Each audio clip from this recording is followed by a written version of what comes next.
Hello students, आज जो अपन topic ले रहे हैं यह है फाइनेंशियल स्टेटमेंट्स का विद एडजस्टमेंट टॉपिक।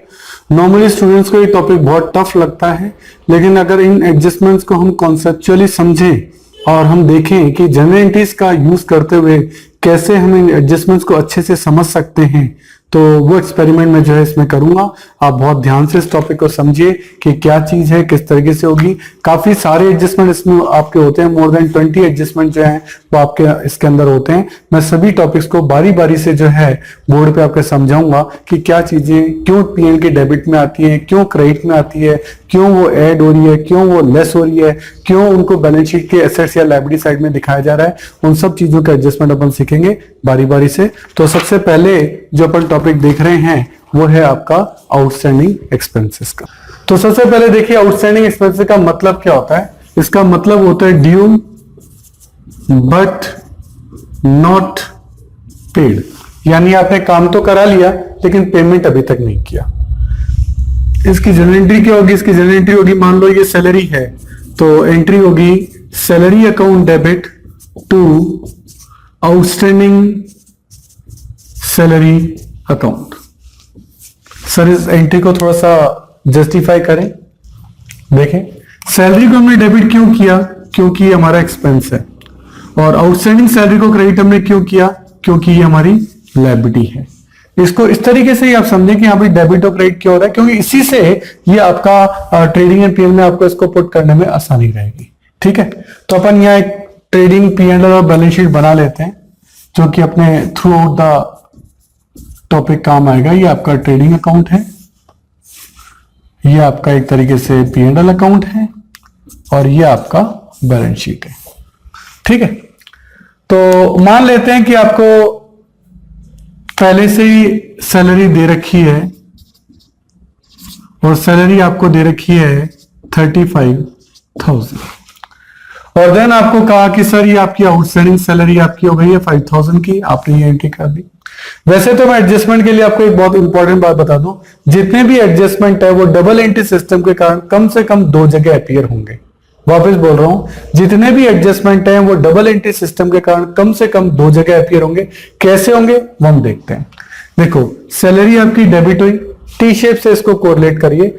डेबिट जो एक्सपेंसेस की बात अपन कर रहे हैं, सैलरी आपकी डेबिट हुई है और एक्सपेंस डेबिट करने से बढ़ते हैं, तो इसीलिए आउटस्टैंडिंग सैलरी 5,000 यहां ऐड होगी और टोटल कितनी आएगी? 40,000।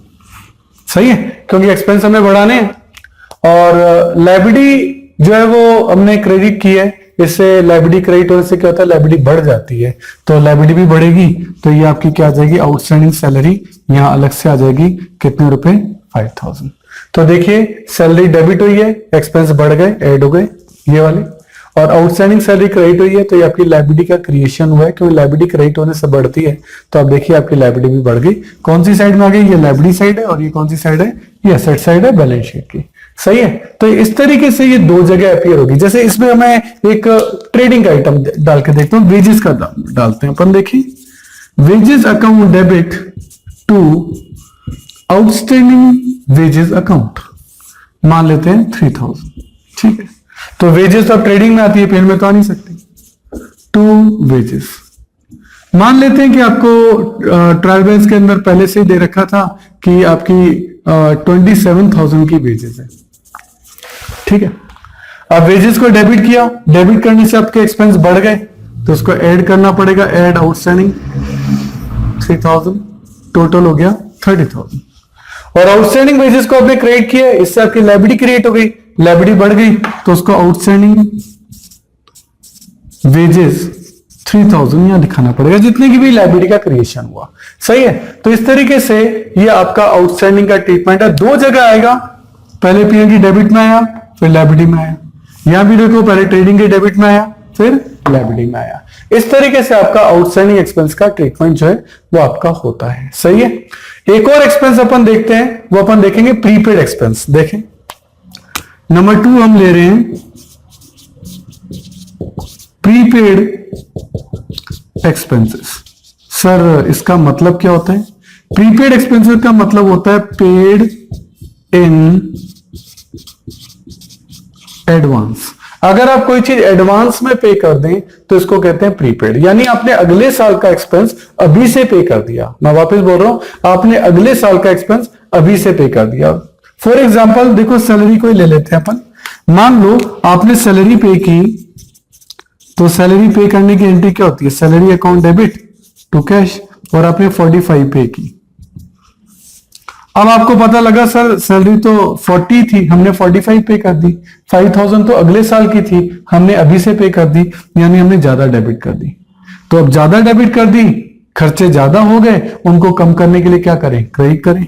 तो एंट्री क्या होगी? सैलरी यहां क्या होगी? क्रेडिट होगी। कितने रुपए से?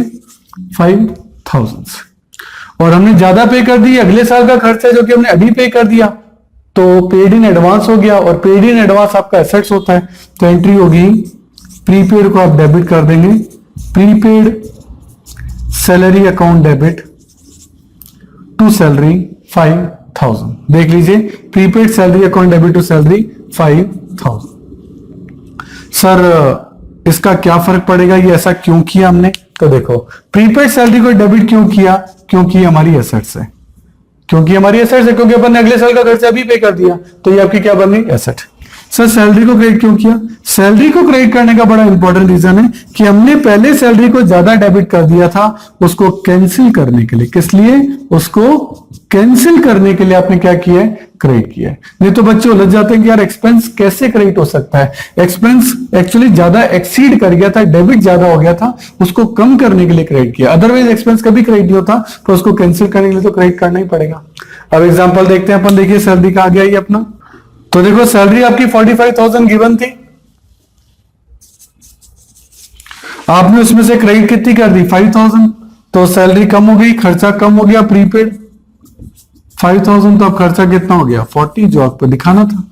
और प्रीपेड जो है वो आपकी एसेट बन जाएगा, प्रीपेड सैलरी 5,000। तो देखिए, जो आइटम लेस होते हैं वो इस तरह से डायगनली जा रहे हैं, तिरछे जा रहे हैं, जबकि आउटस्टैंडिंग मैंने ऐड किया था, तो ऐड करने वाला आइटम जो है वो सीधा मैं लाइब्रेरी में दिखा रहा था, आउटस्टैंडिंग में यहां दिखा रहा था। आप ऐसे भी याद कर सकते हैं। अदरवाइज तो बहुत आसान है, प्रीपेड आपकी एसेट होती है तो ऑब्वियस एसेट में दिखाई जाएगी। सही है। तो इस तरीके से अपन ने आउटस्टैंडिंग और प्रीपेड देखा। अच्छा, प्रीपेड भी दो जगह आया। आप देखो, पहले पीरियड में से इसको लेस किया है, क्योंकि इस साल का खर्चा नहीं है भाई, हमने पे तो 45 कर दिए, पर 5 इस साल का खर्चा नहीं है, इसलिए 5 को हमने क्या कर दिया? लेस कर दिया। अब ये खर्चा कब का है? अगले साल का। हमने अगले साल का खर्चा अभी से ही पे कर दिया, तो ये हमारी क्या बन गई? एसेट। तो ये प्रीपेड सैलरी के नाम से एसेट के अंदर शो किया जाएगा। सही है। तो देखिए, नेक्स्ट टॉपिक अपन ले रहे हैं एक्रूड इनकम। एक्रूड इनकम का मतलब होता है अर्न्ड बट नॉट रिसीव्ड, यानी हमने अर्न तो कर लिया है, हमने कमा तो लिया है, लेकिन पैसा हमें मिला नहीं है। अगर मिल जाता, मान लेते हैं इंटरेस्ट का पैसा अगर मिलता, तो आप एंट्री क्या करते? Cash account debit to interest, है ना। अब कैश तो मिला नहीं, तो इसको क्या कहते हैं? एक्रूड। तो एंट्री बनेगी accrued interest account debit to interest account. अगर मिल जाता तो कैश डेबिट होता, आपके कैश तो हुआ हो नहीं सकता, क्योंकि कैश तो मिला नहीं है, क्योंकि लिखा है नॉट रिसीव्ड, तो इसलिए एक्रूड इंटरेस्ट डेबिट हो गया। एंट्री हो जाएगी कैश टू इंटरेस्ट की जगह हो जाएगी accrued interest account debit to interest. Sir ऐसा क्यों हुआ? एक्चुअली ऐसा इसलिए हुआ, इंटरेस्ट तो आपकी इनकम है, और इनकम हमेशा क्या होती है? क्रेडिट। और ये एक्रूड इंटरेस्ट है, ये रिसीवेबल है, यानी इन फ्यूचर ये इंटरेस्ट आपको मिलेगा, आप इसको लेने का हक रखते हैं, फ्यूचर में ये आपको मिलेगा, रिसीवेबल है, इसलिए ये आपकी क्या बन गया? ये आपकी क्या बन गया? एसेट बन गया।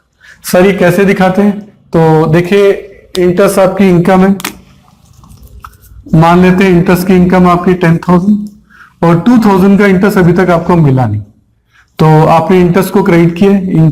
इनकम टी शेप में याद करो, टी शेप में इनकम क्रेडिट साइड से बढ़ती थी।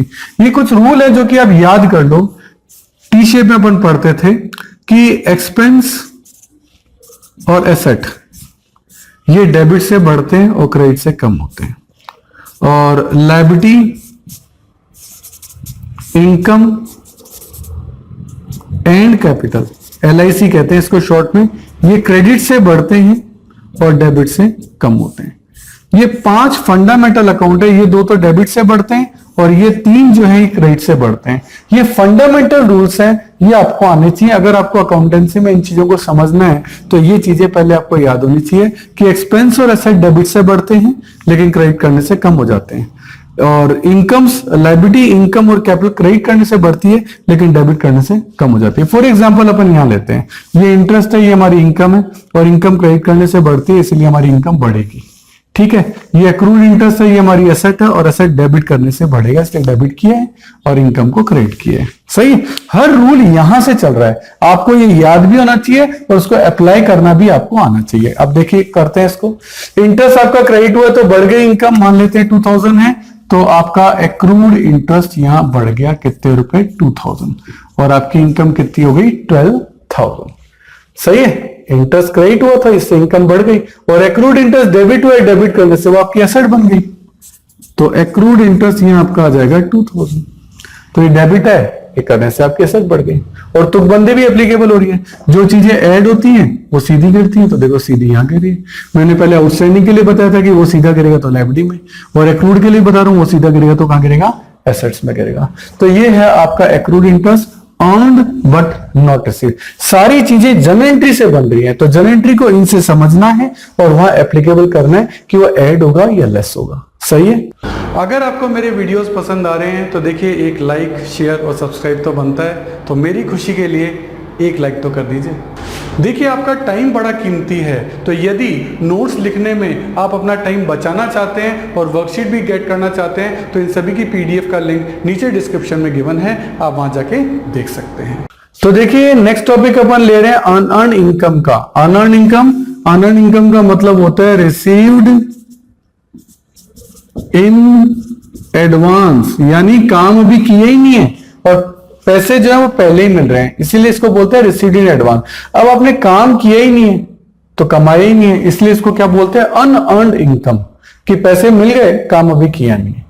अब काम नहीं किया, अगर पैसे मिल गए तो आपने एंट्री क्या की होगी, मान लो इंटरेस्ट ही है, कैश टू इंटरेस्ट, जबकि इनकम इस साल की है नहीं और आपने क्रेडिट कर दी। मान लो ये 14,000 आपको इनकम हुई थी, अब आपको पता लगा 2,000 तो इस साल की इनकम है ही नहीं, आपने क्रेडिट ज्यादा कर दी। उसको कैंसिल करने के लिए आप क्या करेंगे, डेबिट, इंटरेस्ट अकाउंट डेबिट, क्योंकि मैंने आपको बताया था कि इनकम डेबिट करने से कम होती है। देखो डेबिट साइड, सही है ना, ये डेबिट साइड होती है, क्रेडिट साइड होती है सभी की।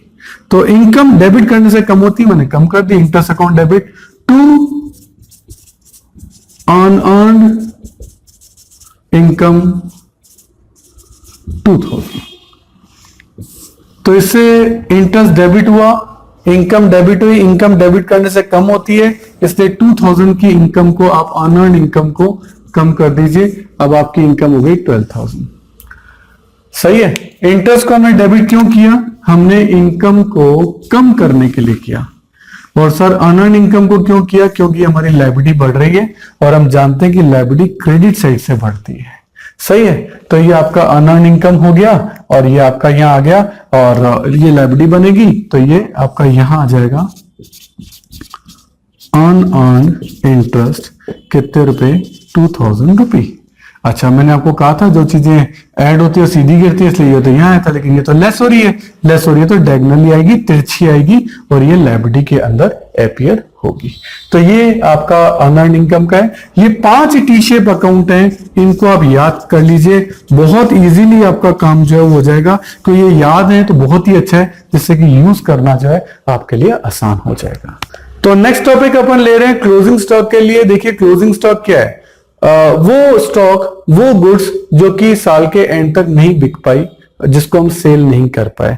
तो जब हम सेल नहीं कर पाए तो हमारा क्या बन गया, क्लोजिंग स्टॉक। अब उस क्लोजिंग स्टॉक को अकाउंट में दिखाने का क्या तरीका है उसको अपन देखते हैं। सबसे पहले इसकी जनरल एंट्री क्या होती है, इसकी जनरल एंट्री बेसिकली बनती है यहां से, आप क्लोजिंग स्टॉक यहां दिखाते हैं, ये बात आपको पता है। तो इससे एंट्री क्या बनी, closing stock account debit to trading account, तो एंट्री तो बन गई। एंट्री जरूर आनी चाहिए, ये बात ध्यान रखिएगा, closing stock account debit to trading account. Sir ये एंट्री ऐसे क्यों हुई, देखो क्लोजिंग स्टॉक आपके स्टॉक का वो पार्ट है जो खर्च नहीं हुआ और बच गया, हम उसे बेच भी नहीं पाए, तो ये हमारी क्या बन गया, एसेट। तो ये हमारी एसेट है, इसलिए डेबिट हुआ। और हमने इसको परचेज कर लिया था, वो खर्च करने के लिए किया था। तो जब हमने परचेज लिखा था तो यहां लिखा था। अब उस परचेज को खर्च करना, हमने तो पूरा ही खर्चा मान लिया कि हाँ भाई 1 लाख रुपए की हमने परचेज की है, लेकिन उसमें से 10,000 का स्टॉक बच गया, तो हमने तो खर्चा पूरा 1 लाख दिखा दिया, जबकि 10,000 का तो स्टॉक खर्च ही नहीं हुआ। तो उस 10,000 को या तो यहाँ लेस करो, और यहाँ लेस करने के बजाय ये 10,000 यहाँ दिखा दो, तो 1 लाख में से 10 गया, अपने आप ही 90 हो जाता है। तो ध्यान रखना, क्लोजिंग स्टॉक खर्च नहीं हुआ है, ये उसको हटाने का तरीका है। और इस क्लोजिंग स्टॉक को हम क्या बना लेते हैं, अपनी एसेट बना लेते हैं। कितने रुपए से, 10,000 रुपीज से। तो ट्रेडिंग में क्रेडिट करने का पर्पस क्या है, क्योंकि हम इसे परचेज में से क्या करना चाहते हैं, लेस करना चाहते हैं। तो परचेज में लेस करने का तरीका है, एक तो या तो यही लेस कर दूं, पर कस्टम ये कहता है कि नॉर्मली हम इसे लेस नहीं करते, हम इसे अपोजिट साइड में, क्रेडिट साइड में दिखा देते हैं, तो उसका इंप्रेशन जो वो एक ही पड़ता है। सही है। तो क्लोजिंग स्टॉक डेबिट हुआ, डेबिट होने से वो आपकी एसेट बन गया। सही है। और ट्रेडिंग अकाउंट क्रेडिट हुआ, तो देखो ट्रेडिंग अकाउंट को हमने क्रेडिट किया है। सही है। क्यों क्रेडिट किया, परचेज को लेस करने के लिए, परचेज के अपोजिट साइड में उसको दिखाने के लिए। तो ये आपका एडजस्टमेंट किसका हो गया, क्लोजिंग स्टॉक का। ध्यान देना, मैं जितने भी एडजस्टमेंट डिस्कस कर रहा हूं, ये वो एडजस्टमेंट है जो ट्रायल बैलेंस के बाहर दे रखे हैं। ट्रायल बैलेंस के अंदर की बात नहीं कर रहा, ट्रायल बैलेंस के बाहर दे रखे हैं। अब अगर वो ट्रायल बैलेंस के बाहर दे रखे हैं, तो डबल एंट्री सिस्टम के थ्रू वो अब हमेशा 2 जगह आएंगे। इसीलिए आप देख रहे हैं कोई भी एडजस्टमेंट जो है वो 2 जगह आएगा। ये बात तय है। टीचर जब कॉपी चेक करता है तो एडजस्टमेंट को दोनों जगह चेक करेगा, तभी नंबर देगा कि हाँ भाई इस एडजस्टमेंट को दोनों जगह दिखाया गया है या नहीं दिखाया गया है।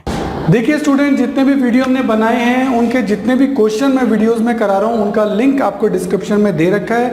आप वहां से उस लिंक को डाउनलोड कर सकते हैं, उसका प्रिंट आउट निकाल सकते हैं। उसके बाद वो क्वेश्चन पेपर आप अपने सामने रखिए और देन आप वीडियो देखिए। उससे आपको फायदा ये होगा कि क्वेश्चन आपके सामने रहेगा।